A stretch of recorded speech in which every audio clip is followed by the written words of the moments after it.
In learning of foreign lands and people, it's a good idea to isolate 3 different voices. You start with the soprano voice, which is the leader voice. It's in the molto cantabile genre of the Romantic era vocabulary. And so you want to bring it out. Now, it's very legato, but there's some shorter phrases of the theme, and then there's some longer spun lines that sound like they're starting like the beginning, but elaborate. And when you start, you have this basic idea of quarter notes and then a dotted eighth 16th rhythm. Because there are underlying triplets in the alto voice, when you study the soprano, you want to think of a triplet underneath each quarter note. When you get to the second measure, you have a dotted eighth 16th rhythm, followed by a quarter. The 16th part of the dotted eighth is going to come immediately after the third note of a triplet. That's again permeating the whole texture. So as I isolate the soprano voice, I'm thinking of a triplet underneath each note. So triplet, triplet. Second time softer maybe. Triplet, triplet, triple. Bring out more of this longer line here. Then it falling down. Second time, maybe veil it a little.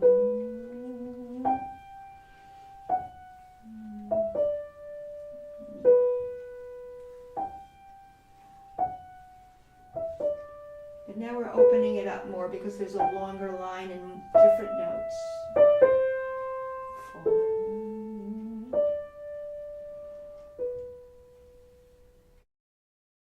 Now, what's meandering under that in the alto, again, is a triplet. And he's dividing the triplet, and this is providing harmony because they're really broken chords within these triplets. So if you wanted to first block it, you could see I'm blocking middle voice,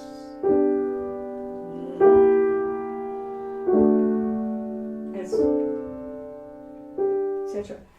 Now if I unblock that, I notice the fingering is 2, 1, 1, 2, 1, 1, 2, 1, 1. You need to keep this seamless and below in dynamics what you would have done in the trebles. It goes a little deeper into the keys. The challenge here is to play the triplet even though you're doing thumb here without any gasps or gaps. So very seamless. I'm going to do it first without the pedal. Always do things without the pedal first so you get the clarity. So triplet. See a very smooth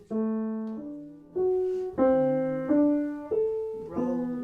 Just roll.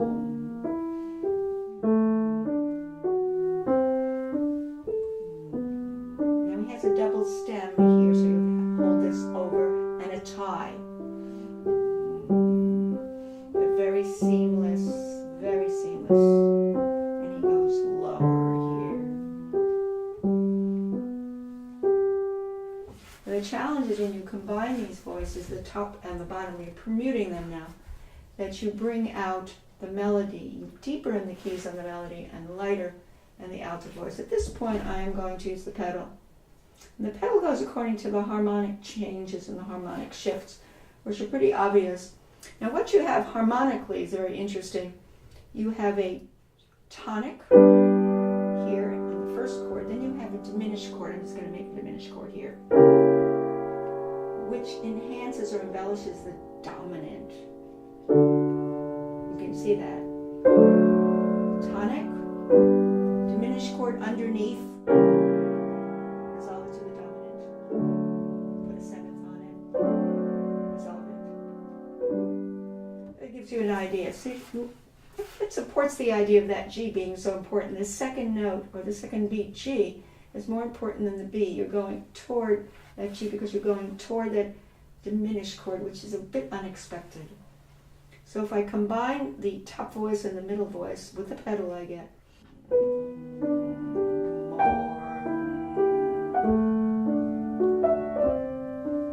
maybe softer.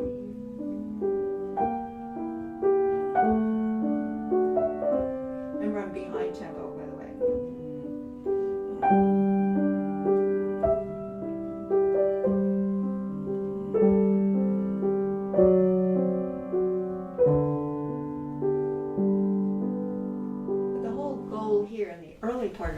practicing, is to balance down that alto voice so that you're going more toward the upper voice. And that in and of itself is a challenge and also a very good thing to do in terms of your development of this piece.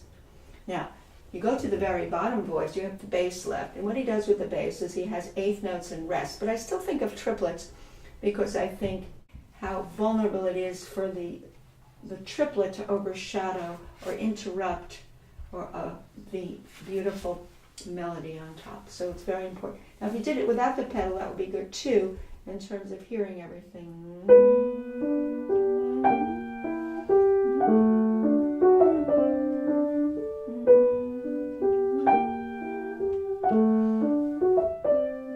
You can see it's more of a challenge because you don't have the pedal to help sort of get the sonorities and the legato of the progressions, making it very, very smooth and seamless.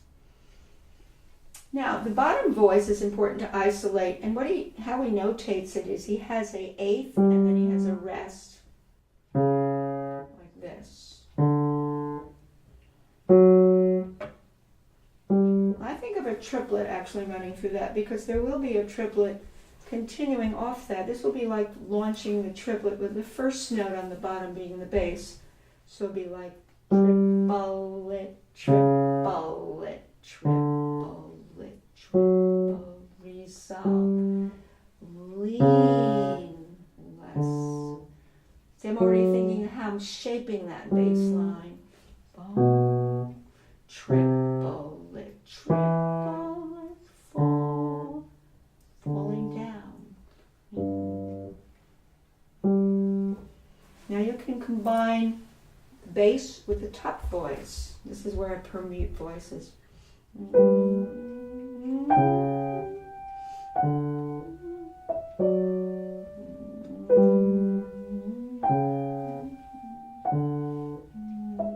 use the correct fingering that I designated.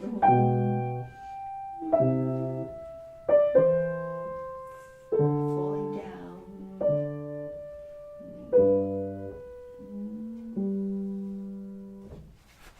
Now let's see, what haven't I combined yet? I can combine the bass and the middle voice.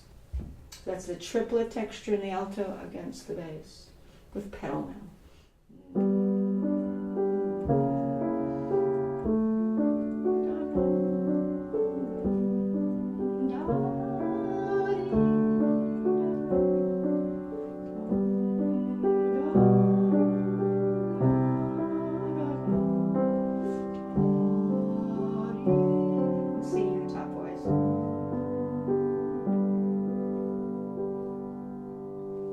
Once you've done all of that, then you now have a knowledge of each line and permuting them. You can put them together. And I am well behind tempo. So I put it together. And remember, the B is going toward the more important G.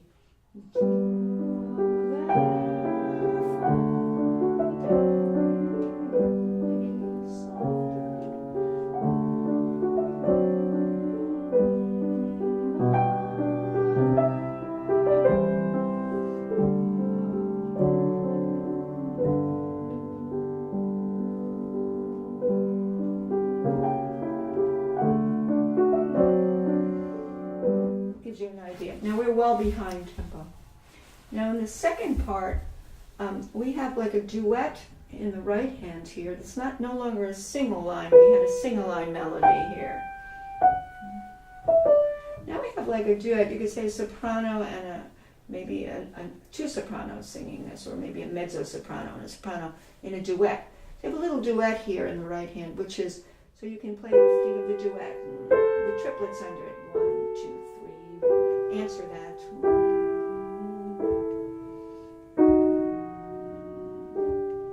Now we're coming back to the original idea with this little interlude, which he says gets slower. And then he's back to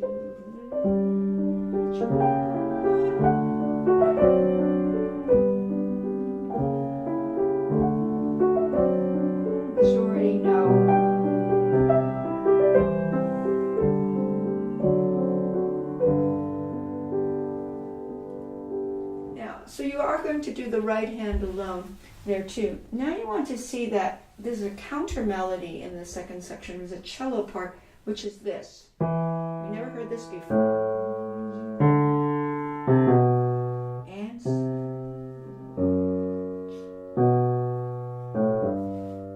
And then he goes into this interlude as I played before.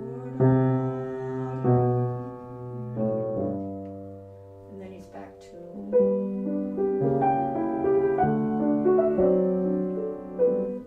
Okay, so there's also the triplet inside, but this time he has a double stem on these formidable beats 1 and 2. So you have to hold the bottom note through the whole triplet when you do isolate this crossover voice like this.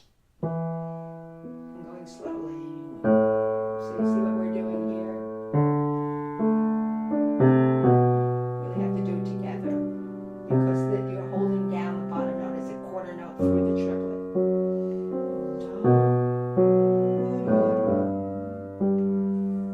And then you're back to this.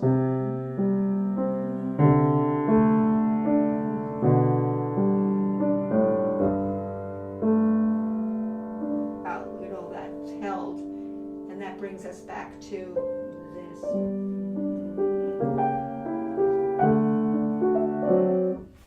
So you know, when you permute this, you're really, you can permute just the cello line against the duet on top first, like this. Answer.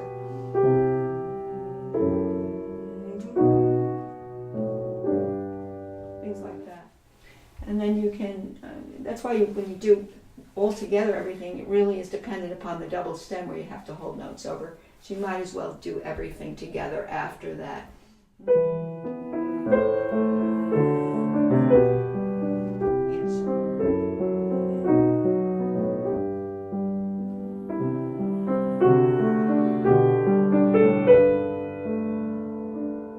your time here. Tempo.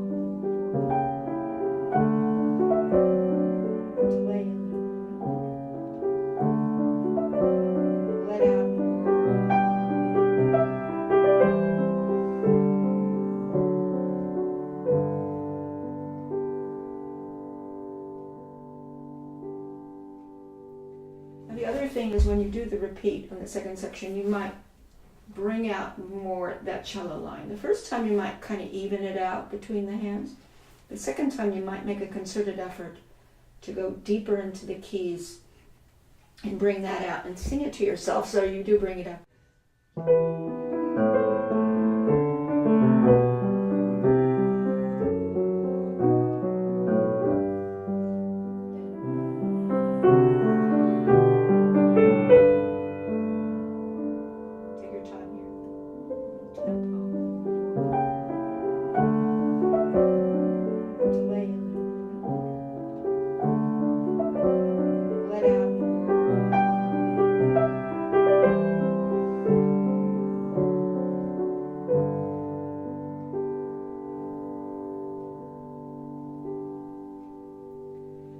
I think the underlying triplet is very important, that you don't lose your basic triplet because that is threading through the whole thing.